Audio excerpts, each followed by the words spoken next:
Ontem eu fiz um vídeo sobre o que eu aprendi ao longo desse tempo atendendo pessoas com personalidade narcisista. E vocês fizeram várias perguntas, então resolvi fazer essa parte 2 para poder deixar vocês com respostas, né? Primeiro de tudo, gente, temos que entender que atender esse tipo de perfil de público não é igual você atender qualquer outro tipo de paciente que chegue. Demanda uma estrutura bastante pesada de logística. Por quê? Porque, primeiro de tudo, eu vou conversar com o cônjuge dessa pessoa, com as pessoas que convivem. Vamos entender, vamos manter esse canal aberto de comunicação. De preferência, eu também sempre gosto de manter uma linha de comunicação aberta, até mesmo com o psicoterapeuta desse cônjuge ou dessa pessoa que convive, né? Até para que a gente possa acompanhar. Muitas pessoas me perguntaram, Vinícius, mas e se essa pessoa mentir? Eles são mestres da manipulação. E sim, gente, a gente é preparado para já esperar que isso aconteça. Tá? A gente está preparado para que busque fazer uma cena, interpretar um personagem para poder ter alta e coisas desse tipo. Só que não é assim que funciona, né? A gente já fica bem escaldado, e inclusive essa rede de apoio para a terapia ajuda muito a perceber ou não essas mudanças.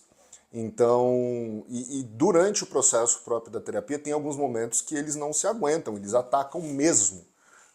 E por isso que eu falo que tem que ter estômago, porque é muito importante que você perceba que naquele momento eles não estão me atacando, eles estão se defendendo, porque ao tentar me diminuir, eles estão tentando provar um ponto para si próprios, né?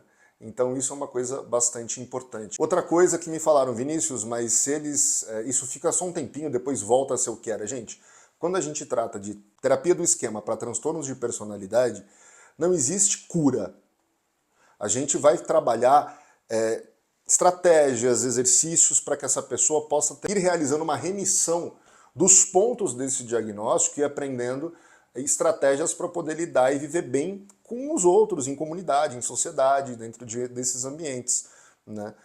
A Wendy B. Herring, a minha professora, ela fala bastante sobre isso no livro dela, sobre buscar desenvolver um narcisismo mais saudável.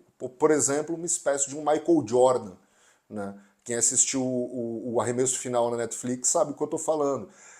Ou seja, não é algo natural o processo de empatia para essas pessoas, mas é algo que é trabalhado para que ele possa desenvolver exercícios de empatia e isso se tornar cada vez mais presente no dia a dia dele. Lembrando sempre que é uma minoria, gente, de pessoas que vão ser beneficiadas com psicoterapia, ou que a psicoterapia vai dar resultado. Tá? Uma parte considerável vai sabotar a terapia, não vai topar fazer, não vai topar continuar. Porém, por outro lado, existe sim uma faixa dessas pessoas que estão no espectro mais baixo que é possível trabalhar. Tá? Com isso eu não quero absolver essas pessoas, com isso eu não quero dizer, ó, tudo bem, tá liberado, relacione-se que você não vai ter problema nenhum. Não, em geral, os casos que eu aceito, inclusive eu faço uma entrevista bastante ferrenha com o cônjuge, não é simples eu pegar esse tipo de demanda, tá? Inclusive a esmagadora maioria eu rejeito, mas tem todo um processo da gente entender o que está acontecendo ali e o que está em jogo para aquele núcleo familiar, para aquela situação em específica. A grande parte eu acabo não pegando. E assim, um ponto de virada, que outra pergunta que vocês me fizeram é, Vinícius, mas você fala o diagnóstico para essas pessoas? E aqui é um divisor de águas, se essa terapia vai para frente ou não. Primeiro de tudo, porque você receber qualquer diagnóstico de transtorno de personalidade, não só narcisismo, um transtorno border, um transtorno histriônico, um transtorno paranoide, nunca é fácil, gente. O transtorno de personalidade não é como um transtorno de humor, que a pessoa ela tem referências de quem ela era antes da depressão chegar. É basicamente a personalidade do sujeito. Ele é assim desde que ele se entende por gente. Entender que isso não é funcional em termos de vivência social é um choque, né? E, assim, o que eu posso afirmar com certeza é que todo e qualquer paciente desse grupo de pacientes que teve melhora são aqueles que depois que receberam o diagnóstico, não foi simples receber o diagnóstico, mas entenderam, viram, a gente bateu os pontos diagnósticos e eles aceitaram isso na história de vida deles.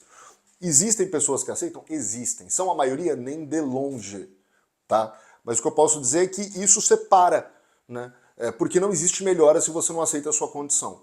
Isso é um ponto bastante importante. E falar um pouquinho sobre a questão dos idosos. De fato, gente, qualquer tipo de paciente, na terceira idade, é mais trabalhoso, porque você já tem ali um processo de bastante enrijecimento cognitivo para a gente conseguir trabalhar.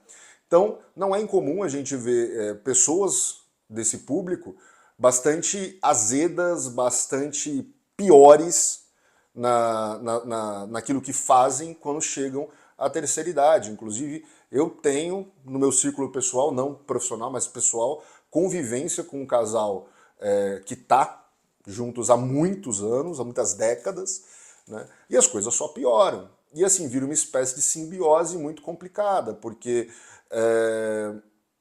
um meio que compensa o outro na disfuncionalidade. É uma coisa triste de se ver.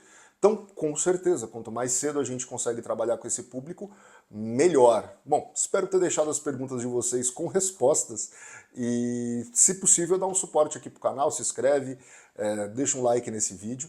E é isso, gente. Espero que vocês tenham gostado. Um abraço.